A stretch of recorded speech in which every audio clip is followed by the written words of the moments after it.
नमस्कार, आप देख रहे हैं भारतवर्ष का नंबर 1 बुलेटिन। आपके साथ मैं हूं प्रतिमा मिश्रा। इस बुलेटिन में मेरे साथ मौजूद है सुमेरा, विपिन, प्रीति और समीर भी। शुरुआत करते हैं इस वक्त की बड़ी खबर के साथ। केंद्र सरकार ने लोकसभा में श्वेत पत्र पेश किया। वित्त मंत्री निर्मला सीतारमण ने श्वेत पत्र पेश किया। लोकसभा में श्वेत पत्र पर कल चर्चा होगी। यूपीए सरकार के आर्थिक कुप्रबंधन पर यह श्वेत पत्र लाया गया सरकार की ओर से और इस पर अब कल चर्चा होगी। इस वक्त ये बड़ी खबर, लोकसभा में श्वेत पत्र पर कल चर्चा होगी।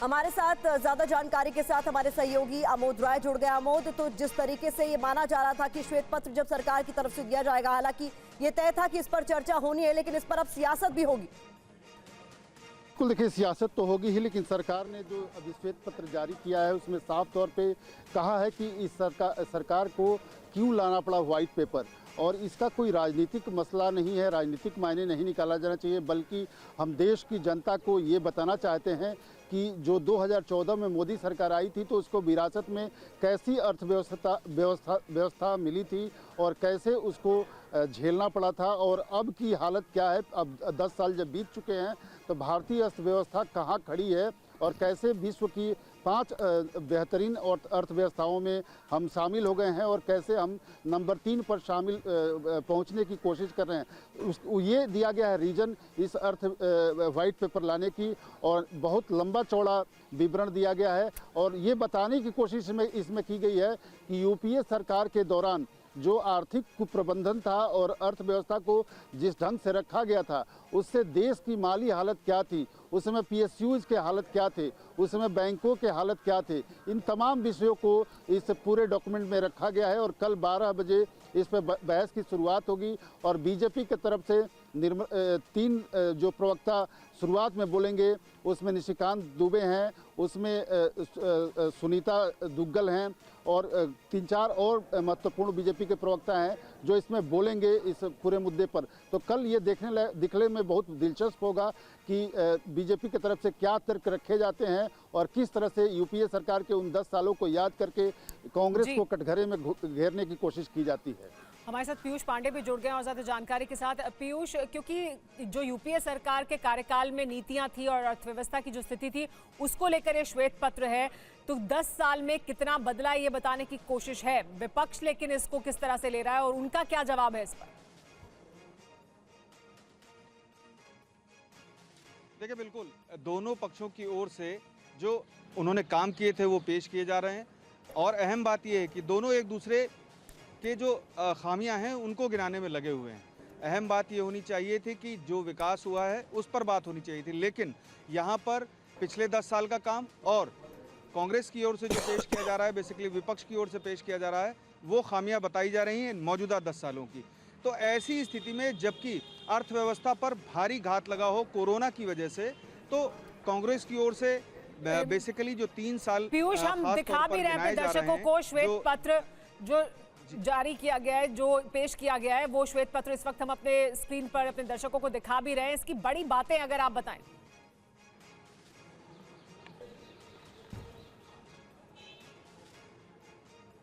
जी पीयूष। जी सुमेरा, देखिए सबसे अहम बात यह है कि श्वेत पत्र में सरकार ने जो काम किए हैं वो कामों को बताया गया है, क्योंकि आगामी जो लोकसभा चुनाव हैं उनके मद्देनज़र ये श्वेत पत्र उन चीज़ों को दर्शाता है जो पिछली सरकार में गलतियां हुई हैं, खामियां हुई हैं, और जो सरकार की ओर से काम किया गया है उसकी जानकारी पूरी तरह से दी गई है। और अहम बात यह है कि हिंदी और अंग्रेज़ी दोनों भाषाओं में इसको जारी किया गया है ताकि आम लोगों तक इसकी पूरी जानकारी सरकार की ओर से पहुँचे। और ख़ास बात ये भी है कि वित्त मंत्री की ओर से सभी जहां भाजपा की सरकारें हैं वहां भी ये श्वेत पत्र भेजा गया है, और इसके अलावा जो भाजपा के प्रतिनिधि हैं उनकी ओर से भी इस श्वेत पत्र की जानकारी लोगों तक पहुंचाई जाएगी। तो कुल मिलाकर के सरकार की ओर से जो अहम स्कीमें हैं, जैसे प्रधानमंत्री गरीब कल्याण योजना, उसके बारे में पूरी जानकारी दी गई है। इसके अलावा रेल का जितना विकास हुआ है उसके बारे में जानकारी दी गई है, और जो पिछली सरकार ने खामियां की थी उनकी वजह से क्या परेशानियां हुई ये भी जानकारी। और आज ये सुबह देखने को भी मिला कि बीजेपी के मोटो ये है, जो श्वेत पत्र आया है उससे पहले कांग्रेस ने ब्लैक पेपर जारी किया था और पेपर खेला जा रहा है इस तरह से, और दोनों एक दूसरे पर हमला बोल रहे हैं और चुनाव की तारीखों के ऐलान के पहले अपनी सफाई पेश करने की कोशिश और एक दूसरे पर हमला बोलने की कोशिश के तौर पर भी इसको देखा जाना चाहिए।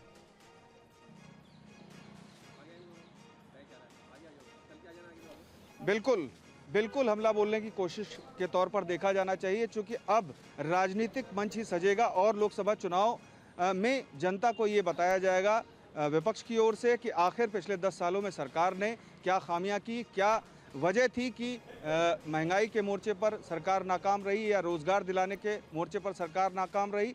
जबकि सरकार की ओर से ये बताया जाएगा कि उसकी ओर से जो कदम उठाए गए उसकी वजह से कोरोना के बावजूद और वैश्विक सियासत आने वाले वक्त में हमें देखने को मिलेगी, उस पर भी हमारी नजर होगी। लेकिन बड़ी खबर जो है वो ये कि श्वेत पत्र पेश कर दिया गया है और उसकी एक्सक्लूसिव डिटेल इस वक्त TV9 भारतवर्ष आपको दिखा रहा है। कुल मिलाकर 2004 से लेकर 2014 तक का जो यूपीए का शासनकाल था और 2014 से लेकर 24 तक का जो एनडीए का शासनकाल रहा है, मोदी सरकार का शासनकाल रहा है, उसका एक कंपैरिजन भी किया गया है। इसमें 2014 में जब एनडीए सरकार ने सत्ता संभाली थी, अर्थव्यवस्था खराब हालत में ही नहीं थी वरना संकटग्रस्त थी, यह लिखा गया है। हमने एक दशक के लिए कुप्रबंधित अर्थव्यवस्था को ठीक करने और इसके मूल ढांचों को मजबूत स्थिति में बहाल करने की बहुत सी चुनौतियों का सामना किया, यह कहा गया है इस श्वेत पत्र में। इसके अलावा तमाम घोटालों का भी इसमें जिक्र किया गया है। कहा गया है कि तब हम कमजोर 5 अर्थव्यवस्थाओं में से थे, अब हम शीर्ष 5 अर्थव्यवस्थाओं में शामिल हैं जो हर साल वैश्विक विकास में तीसरा सर्वाधिक योगदान देते हैं। यानी भारत की अर्थव्यवस्था जो है वो कैसे बीते 10 सालों में बेहतरी की ओर आगे बढ़ी है, यह बताने की कोशिश की गई है। इसके बाद आप देखिए तमाम घोटालों का जिक्र किया गया है। यह जो पॉइंटर है यहां पर लिखा गया है कि 2G घोटाला सामने आया, अब हमारे पास कम दरों के साथ 4G के तहत आबादी का व्यापक कवरेज है और 2023 में दुनिया का सबसे तेज 5G रोल आउट है, यानी यह बताने की कोशिश की गई है। तो भारतीय अर्थव्यवस्था पर यह श्वेत पत्र लाया गया है भारत सरकार के वित्त मंत्रालय की तरफ से और वित्त मंत्री निर्मला सीतारमण ने इसे पेश किया है। ये हम आपको TV9 भारतवर्ष पर इसकी कॉपी दिखा रहे हैं। यूपीए सरकार में कैसे बैंकिंग संकट आया, इसका भी जिक्र इसमें सीधे तौर पर किया गया है। तो कुल मिलाकर देखिए ये जो श्वेत पत्र है इस वक्त ये मेरे हाथ में है और इसमें तमाम बातों का जिक्र किया गया है। यानी यूपीए के शासनकाल में भारत की अर्थव्यवस्था का वो बुरा दौर क्यों था, ये बताने की कोशिश की गई और बीते 10 सालों में नरेंद्र मोदी के शासनकाल में अर्थव्यवस्था बेहतर क्यों हुई है, इसका रीजन भी बताया गया है। इसमें लिखा है कि 2014 में सत्ता में आने पर विरासत में प्राप्त प्रशासन की प्रकृति और सीमा, आर्थिक और राजकोषीय संकटों से अवगत कराने का इसमें प्रयास किया गया है। इस बात का इसमें जिक्र है और कहा गया है कि जब 2014 में हमने सरकार बनाई यानी नरेंद्र मोदी की सरकार आई, उस वक्त अर्थव्यवस्था बहुत नाजुक स्थिति में थी, ये इसमें लिखा गया है और इसकी वजह भी बताई गई है, रीजन भी बताया गया है। अत्यधिक कुप्रबंधन और वित्तीय अनुशासनहीनता व्याप्त थी और भ्रष्टाचार का बोलबाला था, ये इसका रीजन इस श्वेत पत्र में दिया गया है जो अब से थोड़ी देर पहले वित्त मंत्री निर्मला सीतारमण ने लोकसभा में पेश किया है। यानी कुल मिलाकर आमोद ये कहा जाता है कि एक तरह का कंपैरिजन है यूपीए के 10 साल वर्सेस एनडीए के 10 साल। आर्थिक कुप्रबंधन का शिकार थी तमाम नीतियां और जिसका खामियाजा देश ने भुगता, जिसकी वजह से अर्थव्यवस्था खराब स्थिति में थी यूपीए के शासनकाल में, यह बताया गया है इसमें। बिल्कुल बिल्कुल, देखिए समीर, शुरुआत में ही इस पूरे डॉक्यूमेंट में जो 69 पेज का डॉक्यूमेंट है, इसमें शुरुआत में ही ये लिखा गया है कि किस तरह से उस समय वित्तीय हालत देश की चरमराई हुई थी और देश का जीडीपी लगातार नुकसान में दिखाया जा रहा था और उसके साथ ही लिखा गया है कि बैंकिंग जो सेक्टर था वो किस तरह से बहुत ख़राब हालत में था और जो फ्रेजाइल 5 की बात होती है उसको दिखाने की कोशिश इस पूरे डॉक्यूमेंट में किया गया है कि जब हमें विरासत में इस तरह की इकोनॉमी मिली थी और आज हम उसको किस ढंग से लेकर विश्व के बेहतरीन इकोनॉमी में डेवलपमेंट के हर एक स्तर पे, हर एक मानक पे हम कैसे खरे और सफल हो रहे हैं। तो ये दिखाने की कोशिश है कि तब जब ये कहा जाता था कि आर्थिक रूप से ज़्यादा सजग और ज़्यादा समझदार लोग प्रधानमंत्री हैं, वित्त मंत्री हैं, और बार बार ये नीचा दिखाने की कोशिश किया गया कि मोदी सरकार में वित्त के बहुत बड़े जानकार लोग नहीं हैं, लेकिन उसके बावजूद आज स्थिति बेहतर है और लेकिन जो प्रतिकूल सवाल है। लगातार उठाए जा रहे हैं श्वेत पत्र में, बीते उन 10 सालों की जब यूपीए सरकार का शासनकाल था, ऐसे में लगातार एक सवाल जो बरकरार है वो ये कि अभी बहुत कम वक्त हुआ है जब ये पेपर के तौर पर श्वेत पत्र सामने आ गया है। कोई ऐसा रिएक्शन अभी तक यूपीए सरकार में रहे मंत्रियों के जरिए या फिर नेताओं के जरिए कांग्रेस पार्टी के, जो इस श्वेत पत्र को लेकर अपनी बात रख पाए हों? अभी तो कोई रिएक्शन नहीं आया है, लेकिन जरूर अध्ययन कर रहे होंगे और इस पर रिएक्शन त्वरित गति से देंगे वो भी, क्योंकि उनकी भी तैयारी थी कि क्या लाते हैं इसमें। और सुबह में ही एक बड़ा सवाल ये भी कि प्रधानमंत्री जब कल बात कर रहे थे संसद में, तो और उसके पहले भी वो लगातार मनमोहन सिंह की एक प्रधानमंत्री के तौर पर भी और सांसद के तौर पर उनके काम की तारीफ करते रहे हैं, तो उनकी उन्होंने तारीफ की। वहीं दूसरी तरफ अब जब श्वेत पत्र आया है तो उनकी सरकार में, उनके नेतृत्व में जो सरकार थी उसमें क्या क्या कुछ हुआ जिसकी वजह से देश की स्थिति इतनी खराब हुई, वो श्वेत पत्र में बताया गया है। तो क्या निशाना कहीं और है? निश्चित तौर पर देखिए, जब भी यूपीए सरकार की बात होती है, जब भी 2004 से 2014 की बात होती है, तो मनमोहन सिंह भले ही प्रधानमंत्री थे, लेकिन बीजेपी और प्रधानमंत्री मोदी और उनकी टीम इस बात से वाकिफ़ हैं कि जब भी उस समय की बात की जाएगी और कुप्रबंधन की बात की जाएगी, करप्शन की बात की जाएगी, अर्थव्यवस्था के बेतरतीब होने की बात की जाएगी, तो बात सीधे 10 जनपद पे जाएगी और निश्चित तौर पे गांधी परिवार की ओर उंगलियां उठेंगी। और आज उनके हाथ में जहां एक तरफ कांग्रेस का बागडोर पहले भी था और आज भी है, और आज वो चुनाव में आमने सामने हैं, वैसे में ये सारा का सारा जो दारोमदार है उनके मत्थे पे जाएगा। ये सारा ठिकरा उनके मत्थे पे फोड़ने की कोशिश है कि क्यों नहीं गांधी परिवार जो लीड कर रही थी तो यूपीए सीधा को, निशाना गांधी परिवार पर, 10 निश्चित तौर जनपद पर, कि दरअसल उनके कुप्रबंधन की वजह से ये हालत हुई और जो अब श्वेत पत्र में बताया भी गया है। रुक करते हैं अगली बड़ी खबर का, क्योंकि केंद्र के खिलाफ कांग्रेस भी, जहां एक तरफ श्वेत पत्र आया तो कांग्रेस अब ब्लैक पेपर जारी कर रही है। सरकार के 10 साल के खिलाफ ब्लैक पेपर लेकर आई। एमएसपी महंगाई पर मोदी की गारंटी पूरी नहीं हुई है, कहा खड़गे ने। रोजगार पर मोदी की गारंटी पूरी नहीं हुई है। इसके अलावा सरकार उपलब्धियां बताती है, अपनी कमियां नहीं बताती, ये भी कहा।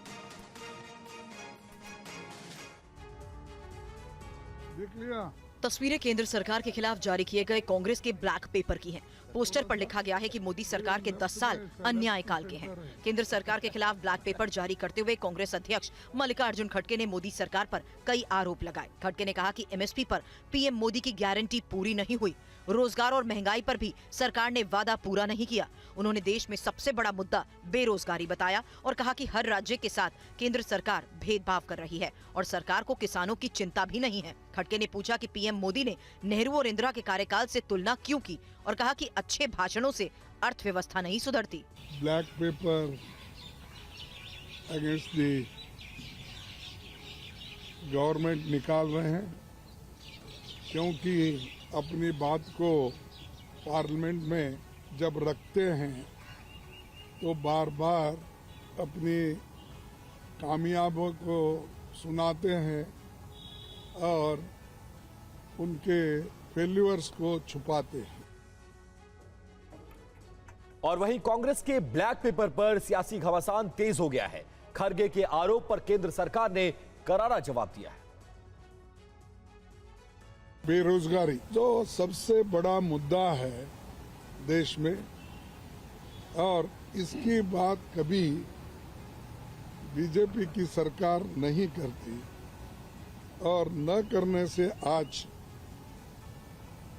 वो हमेशा 10 साल की तुलना करने का सोचते हैं, और मुझे कभी कभी ऐसा हंसी आती है। पहले वो देखेंगे ना, डेटा देखें। वो 2004 और 14 के दौरान इकोनॉमिक सिचुएशन को कैसे खराब किया इन्होंने। अपने कुछ ऐसे निर्णय लिए जिसके कारण देश की जो आर्थिक स्थिति है वो रसातल में पहुंच गई।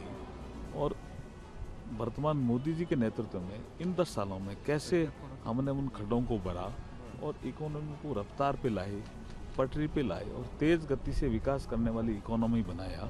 ये तो वो पेपर पढ़ेंगे, उसके बाद जो भी चर्चा करेंगे उसका जवाब देने के लिए हम और इधर राज्यसभा में कांग्रेस के ब्लैक पेपर पर पीएम मोदी का तंज। ब्लैक पेपर देश की समृद्धि पर काले टीके की तरह है, देश को नजर न लगे इसीलिए काला टीका लगाया गया है। प्रधानमंत्री ने कहा नजर न लगे इसलिए खड़गे ब्लैक पेपर लाए हैं। 10 साल में देश समृद्धि के शिखर पर पहुंचा है। आज देश पिछले 10 साल में समृद्धि के नए नए शिखर सर कर रहा है। एक भव्य दिव्य वातावरण बना है, उसको नजर न लग जाए इसलिए काला टीका करने का एक प्रयास हुआ है। मैं उसके लिए भी खड़गे जी का बहुत धन्यवाद करता हूं, ताकि इस हमारी प्रगति की यात्रा को कोई नजर न लग जाए। ये नजर न लग जाए इसलिए आपने आज जो काला टीका किया है, मैं तो सोच रहा था सब काले कपड़ों में आएंगे, लेकिन शायद काला जोदू खिंचते खिंचते खिंचते ब्लैक पेपर तक चला गया है। लेकिन फिर भी मैं उसका भी स्वागत करता हूं, क्योंकि जब भी अच्छी बात होती है काला टीका नजर न लग जाए इसलिए बहुत जरूरी होता है।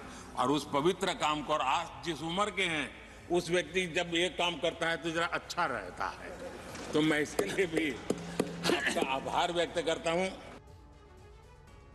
और प्रधानमंत्री मोदी की जाति को लेकर कांग्रेस और बीजेपी आमने सामने आ गए। राहुल गांधी ने आरोप लगाया कि प्रधानमंत्री मोदी जन्म से ओबीसी नहीं है, तो बीजेपी ने सोशल मीडिया पर गैजेट की कॉपी शेयर कर राहुल के आरोपों को झूठा और बेबुनियाद बताया। गैजेट की कॉपी बीजेपी नेता अमित मालवीय ने सोशल मीडिया पर शेयर की है।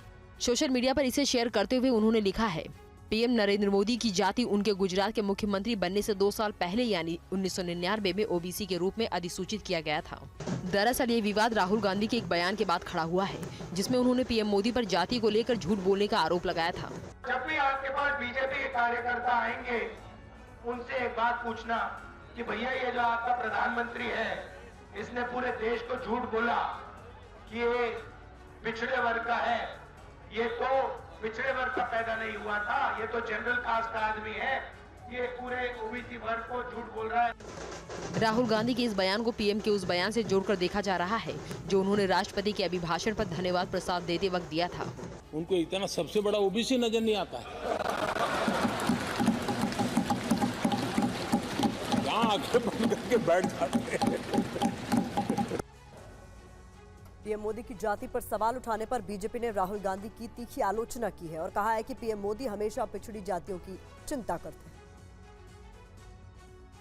देश का गरीब मोदी जी को अपना नेता मानता है। देश का पिछड़ा, अति पिछड़ा, वंचित, शेड्यूल कास्ट, शेड्यूल ट्राइब सभी मोदी जी को अपना नेता मानता है, क्योंकि उनको मालूम है कि नरेंद्र मोदी हमारे लिए काम करते हैं, गरीबों की चिंता करते हैं, उनके काम को देखा है, तो इससे उनकी परेशानी है। लेकिन राहुल गांधी का ये स्तर हो जाएगा तब तो मैं यही कहूंगा कांग्रेस पार्टी का भविष्य बिल्कुल अंधकार में है। प्रधानमंत्री जी जिस माँ के कोख से पैदा हुए, अब वो राहुल गांधी के किसी असत्य बयान से तो बदल नहीं सकता है, लेकिन उनको जो इतनी तकलीफ हो रही है, जो बौखलाहट राहुल गांधी को, वो इसलिए है कि भारत के प्रधानमंत्री ने सदन में कह दिया कि जब उनके परदादा प्रधानमंत्री थे देश के, उन्होंने मुख्यमंत्रियों को चिट्ठी लिखी थी कि मैं आरक्षण के खिलाफ हूँ, तो अब इस एक्सपोजर से वो अब कोई जवाब नहीं दे सकते हैं, तो इस तरह का बयान दे रहे हैं। पीएम की जाति पर दिए बयान पर बीजेपी सांसद की तरफ से इस पर आपत्ति दर्ज कराई गई है। बीजेपी सांसद ब्रजलाल ने राहुल गांधी की जानकारी पर सवाल उठाए हैं, तो वहीं बीएसपी सांसद श्याम यादव ने राहुल के बयान का समर्थन किया है। बहुत चीजें माननीय प्रधानमंत्री जी ने कहा है जो झूठ है, जो जुमला है, ठीक है, तो उसको देखते हुए, उनके इतिहास को देखते हुए तो कोई श्योरिटी नहीं है, क्योंकि उस दिन पार्लियामेंट में बोल रहे थे, उन्होंने कहा क्या मुझसे बड़ा ओबीसी नहीं दिखता, तो उन्होंने बोला, तो मुझे भी बड़ा इस पर संदेह है। प्लैटिनम का चम्मच मुंह में लेकर पैदा होने वाले आदमी को समाज के बारे में, ग्रास रूट के बारे में क्या जानकारी। मोदी जी, जहाँ तक तेली कम्युनिटी की बात है, वो बैकवर्ड कम्युनिटी में रही है, अति बैकवर्ड कम्युनिटी में रही है। हर जगह रही है, तो ये उनकी एक आदत है झूठ बोलने की, प्राइम मिनिस्टर को टारगेट करने की। इससे उनको बचना चाहिए। एक पार्टी के वो अध्यक्ष रह चुके हैं और उनको इस बारे में समाज के बारे में जानकारी होती तो ऐसी बात वो नहीं करते। वहीं केंद्रीय मंत्री एसपी सिंह बघेल ने पूछा है कि आखिर कांग्रेस ने अपने शासनकाल में जातीय जनगणना क्यों नहीं कराई, तो रामदास अठावले ने राहुल की सोच पर ही सवाल खड़े कर दिए। बल्कि ओबीसी की मोस्ट ओबीसी एमबीसी जिसको हम कहते हैं, मोस्ट बैकवर्ड क्लास कम्युनिटी, जिसको हमारे आगरा में राठौर कहते हैं, वैसे लिखत पढ़त में तेली समाज कहलाता है, साहू भी लिखते हैं। छत्तीसगढ़ में जिनकी बहुत बड़ी संख्या है, पूरे देश में ये समाज इसलिए पाया जाता है कि हम पहले जातियों के अनुसार हमारे काम थे। मुझे लगता है कि भाई राहुल गांधी जी जब भी बातें करते हैं, ये बातें जो होती है ज़्यादा बहुत इम्पोर्टेंट होती नहीं है, और राहुल गांधी के बातों पर ज़्यादा ध्यान देना ठीक नहीं है, क्योंकि राहुल गांधी जी ऐसी बातें करते हैं कि भाई नरेंद्र मोदी जी तेली समाज के, ओबीसी समाज के है, और वो ओबीसी समाज के है और वो नहीं है, इसीलिए वो सेंसस नहीं करते हैं। ऐसा अगर राहुल गांधी जी का सवाल है तो मेरा उनको प्रश्न है, जब आपकी सरकार थी तब आपने क्यों नहीं ओबीसी का सेंसस किया? 70 साल तक आप सत्ता में रहे तब आपने नहीं किया, और अभी बोलते हैं कि भाई ये ओबीसी नहीं है और यार सेंसस नहीं करेगी ओबीसी का। बड़ी खबर लोकसभा चुनाव से पहले एनडीए के विस्तार से जुड़ी हुई है। बीजेपी टीडीपी में जल्द हो सकता है गठबंधन। दोनों दलों के बीच एक हफ्ते में फैसला होगा। सूत्र बता रहे हैं कि सीट शेयरिंग पर अभी नहीं बनी है बात, और सूत्रों के हवाले से ये बड़ी जानकारी इस वक्त आ रही है। बीजेपी टीडीपी में जल्द हो सकता है गठबंधन। लोकसभा चुनाव में मिशन 400 को पूरा करने के लिए बीजेपी की नजर अब दक्षिण के राज्यों पर है। आंध्र प्रदेश में 25 लोकसभा सीटों पर अब नए समीकरण बन सकते हैं। सूत्रों के मुताबिक आंध्र प्रदेश में बीजेपी टीडीपी का गठबंधन जल्द हो सकता है। टीडीपी के एनडीए के साथ आने पर अगले एक हफ्ते में फैसला हो सकता है। कल अमित शाह के साथ हुई मुलाकात में चंद्रबाबू नायडू ने कहा कि वो एनडीए में शामिल होने को लेकर अपनी पार्टी में बात करके जल्द बताएंगे। सीट शेयरिंग पर अभी कोई बात नहीं हुई। टीडीपी सूत्रों के मुताबिक अमित शाह और चंद्रबाबू नायडू की मीटिंग में आंध्र प्रदेश के सभी सियासी पहलुओं के आंकलन किए गए।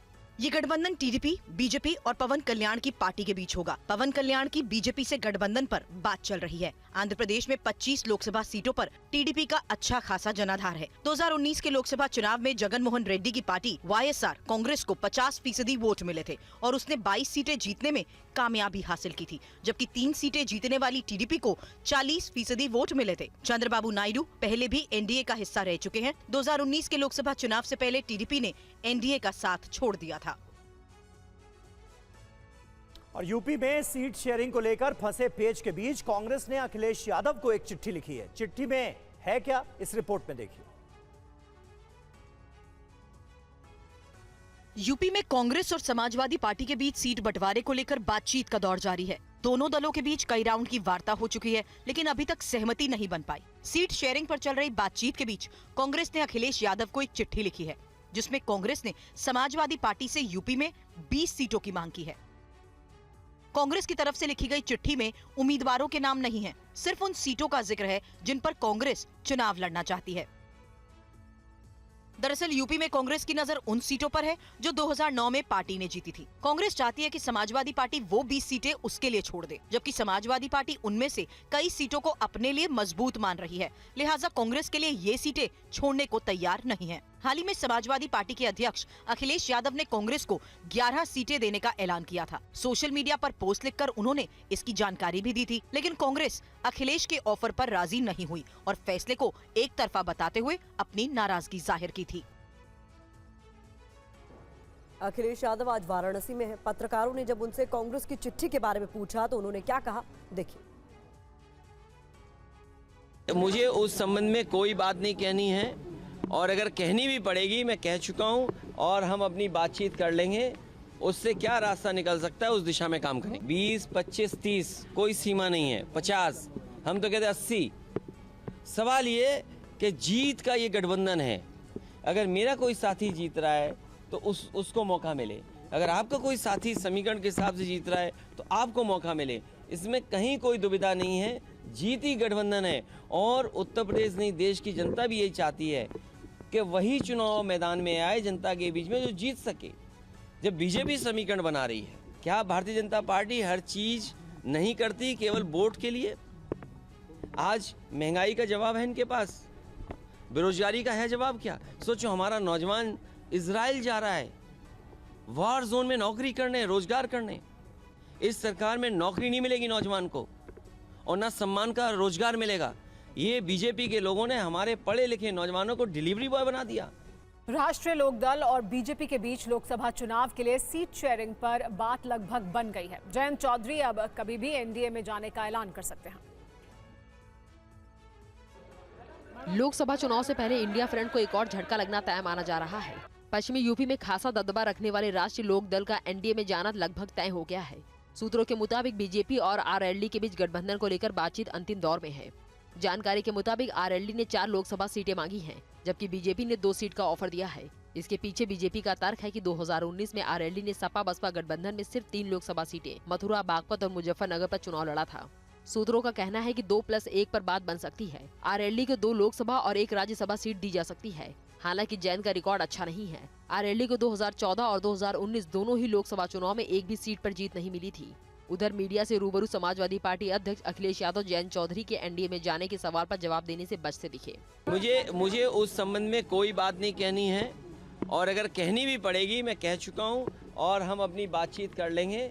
उससे क्या रास्ता निकल सकता है उस दिशा में काम करेंगे। पश्चिमी यूपी जाट और मुस्लिम बाहुल्य इलाका है, जहां लोकसभा की कुल 27 सीटें हैं और 2019 के चुनाव में बीजेपी ने 19 सीटों पर जीत हासिल की थी, जबकि 4 सपा और 4 बसपा के खाते में आई थी। वहीं लोकसभा चुनाव के मद्देनजर एनडीए में जयंत चौधरी की एंट्री तय है। इस पर राष्ट्रीय लोकदल ने भी अब संकेत देने शुरू कर दिए हैं। ये रिपोर्ट देखिए। लोकसभा चुनाव से पहले पश्चिमी यूपी में बड़े सियासी बदलाव के संकेत मिले हैं। जयंत चौधरी के एनडीए में जाने की अटकलों पर आरएलडी की पहली प्रतिक्रिया आई। देखिए, ये चुनावी वर्ष है और सारी पार्टियां हमें ऑफर कर रही हैं, क्योंकि हमारा एक राजनीतिक वजूद है, हमारे 9 विधायक हैं, तो निश्चित रूप से बहुत सारी पार्टी हमसे गठबंधन के लिए आतुर है, तो बातचीत चल रही है। ये तो हमारी पार्टी का अपना वजूद है, हमारा राष्ट्रीय नेतृत्व कहेगा कि हम किसके साथ हैं। भाजपा से क्या बातचीत चल रही है? इंडिया के लिए पंजाब से अच्छी खबर नहीं है। आम आदमी पार्टी और कांग्रेस ने पंजाब में अलग अलग चुनाव लड़ने का फैसला ब्लॉक स्तर पर किया है। इसी पर रिपोर्ट देखिए। लोकसभा चुनाव से पहले पंजाब की 13 लोकसभा सीटों पर समीकरण बदल गए हैं। पंजाब में आम आदमी पार्टी और कांग्रेस अलग अलग चुनावी मैदान में उतरेंगी। आम आदमी पार्टी सांसद संदीप पाठक ने पंजाब में गठबंधन टूटने की पुष्टि की है। हमने आज असम के 3 सीटों का अनाउंस किया है और इस पर हम काम शुरू करेंगे। मैं उम्मीद करता हूं कि इंडिया अलायंस इसको स्वीकार करेगी और ये तीनों सीटें आम आदमी पार्टी को दे देगी। इंडिया में सीट बंटवारे पर खींचतान के बीच आम आदमी पार्टी ने असम की 3 लोकसभा सीटों पर भी उम्मीदवारों का ऐलान कर दिया है। पंजाब में राज्य की जो इकाई है दोनों पार्टियों की, उनकी तरफ से भी सहमति थी और अब पार्टियों में भी सहमति है कि आम आदमी पार्टी और कांग्रेस अलग अलग चुनाव लड़ेगी। पंजाब में गठबंधन के तहत चुनाव नहीं लड़ेंगे, तो अलग अलग चुनाव लड़ेंगे पंजाब में। आम आदमी पार्टी की दलील है कि कांग्रेस से सीट बंटवारे पर बात करते करते थक चुके हैं। ऐसे में चुनाव की तैयारी कब करेंगे? और हेमंत सोरेन के घर से मिली बीएमडब्ल्यू कार के संबंध में ईडी ने कांग्रेस सांसद धीरज साहू को समन भेजा है। क्या है ये पूरी खबर, इस रिपोर्ट पे देखिए। हेमंत सोरेन के घर पर जब ईडी ने छापेमारी की थी तो उनके घर से ये बीएमडब्ल्यू कार भी बरामद हुई थी। सोरेन के घर से बरामद हुई इस कार को लेकर एक नई जानकारी सामने आई है। सूत्रों की माने तो हेमंत सोरेन के घर से मिली ये बीएमडब्ल्यू कार कांग्रेस सांसद धीरज साहू की है। कार धीरज साहू की कंपनी के नाम पर रजिस्टर्ड है। भले ही ये कार धीरज साहू की है, लेकिन इस्तेमाल हेमंत सोरेन करते थे। इसी को लेकर ईडी ने कांग्रेस सांसद धीरज साहू को समन किया है, उन्हें पूछताछ के लिए बुलाया है। सूत्रों का दावा है कि ईडी धीरज साहू से सोरेन के संबंधों और बीएमडब्ल्यू कार को लेकर पूछताछ कर सकती है। इस मामले में साहू का बयान भी दर्ज किया जाएगा। कांग्रेस सांसद को ईडी के समन पर बीजेपी हमलावर है। जो छापे हुए थे वो झारखंड में भी हुए थे, ओडिशा में भी हुए थे, कई प्रदेशों में हुए थे। ये 352 करोड़ की जो काली कमाई है, ये कांग्रेस पार्टी की गांधी परिवार की तिजोरी में जाती है, ये तो अनुमान लग गया था। लेकिन हेमंत सोरेन की बीएमडब्ल्यू जो इस्तेमाल कर रहे थे, जब्त होती है उनके ही आवाज से, वो भी धीरज साहू की है। चंडीगढ़ मेयर चुनाव विवाद दिल्ली तक आ पहुंचा है। दिल्ली नगर निगम में इसे लेकर शुरू हुए हंगामे के चलते बजट सत्र में कोई कार्यवाही नहीं हो सकी। ये तस्वीरें दिल्ली नगर निगम सदन की है। नारेबाजी, हल्ला गुल्ला, प्लेकार्ड, पूरे सदन में जबरदस्त हंगामा हुआ।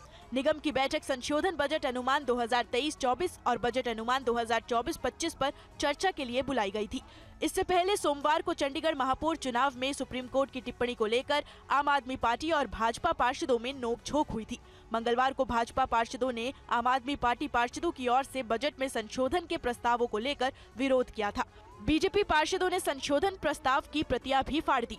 भाजपा का आरोप है कि ग्रुप बी के कर्मचारियों के वेतन से लेकर वार्ड कमेटियों, स्थायी समिति, शिक्षा समिति सभी के फंड को महापौर के विवेकाधिकार फंड में स्थानांतरित करने का प्रस्ताव आम आदमी पार्टी पार्षदों ने दिया है। ये प्रस्ताव जन विरोधी के साथ ही कर्मचारी विरोधी भी है। इनसे जुड़े 1500 करोड़ का फंड ट्रांसफर करना गैर कानूनी है। सदन के महापौर शैली ओबरॉय और कांग्रेस पार्षदों के बीच भी नोकझोंक हुई। कांग्रेस का आरोप था कि निगम आयुक्त ने जो बजट पेश किया वो निगम एक्ट का उल्लंघन है। स्थायी समिति में ही बजट पेश करने का नियम है।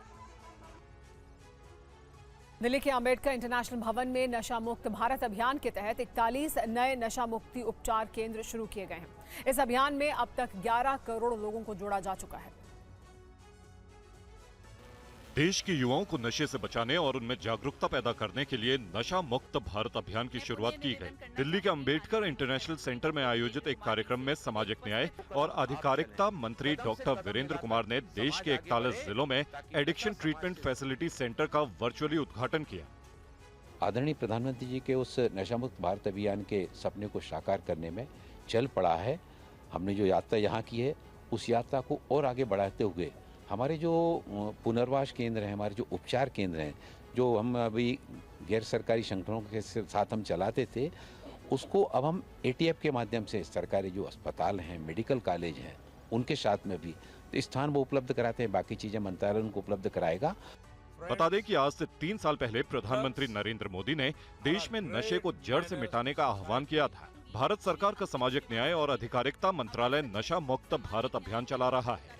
नशे की लत छुड़वाने के लिए नशा मुक्ति उपचार केंद्र खोले जा रहे हैं। फिलहाल देश में ऐसे 66 सेंटर काम कर रहे हैं। और वहीं जोधपुर एयरफोर्स स्टेशन पर इन दिनों हलचल बढ़ी हुई है। क्या है इसकी वजह, इस रिपोर्ट के जरिए आपको दिखाते हैं। पाकिस्तान की सीमा से सटे एयरफोर्स स्टेशन में लड़ाकू विमानों का जमावड़ा लगा है। भारतीय वायुसेना के विमान एक एक करके उड़ान भरते हैं और फिर अपने बेस में लौट आते हैं। दरअसल राजस्थान के जोधपुर में वायुसेना का बड़ा युद्धाभ्यास होने वाला है। 17 फरवरी से शुरू होने वाले युद्धाभ्यास को वायु शक्ति अभ्यास नाम दिया गया है, जिस पर पूरी दुनिया की निगाह होगी। वायु शक्ति युद्धाभ्यास में भारत के सबसे ताकतवर हवाई योद्धा हिस्सा ले रहे हैं। ये उसी युद्धाभ्यास की तैयारियों की तस्वीर है। देखिए कैसे वायुसेना के लड़ाकू विमान उड़ान भर रहे हैं, अपनी ताकत और तैयारियों का प्रदर्शन कर रहे हैं। वायु शक्ति अभ्यास के लिए राफेल और सुखोई 30 MKI जैसे आधुनिक फाइटर जेट्स को तैयार किया जा रहा है। 17 फरवरी से ये लड़ाकू विमान जोधपुर के एयरफोर्स स्टेशन में अपने युद्ध कौशल का प्रदर्शन करेंगे। वायु शक्ति अभ्यास में 120 से ज्यादा विमान हिस्सा लेंगे।